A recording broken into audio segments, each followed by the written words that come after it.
నమస్కారం. ఈరోజు మనం భగవద్గీత 2వ అధ్యాయం సాంఖ్యయోగం లోని 42వ శ్లోకాన్ని తెలుసుకుందాం. శ్లోకం: యామిమాం పుష్పితాం వాచం ప్రవదంత్యవిపశ్చిత వేదవాదరతాః పార్థ నాణ్యదస్తీతి వాదినః. సులభభావం.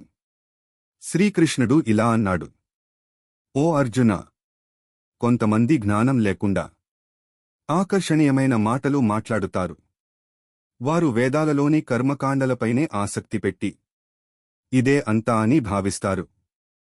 వివరణ: ఇక్కడ శ్రీకృష్ణుడు బాహ్య ఆచారాలకే పరిమితమైన ఆలోచనను వివరిస్తున్నాడు. కేవలం ఫలితాల కోసం చేసే కర్మలు మనల్ని నిజమైన జ్ఞానానికి తీసుకెళ్లవు.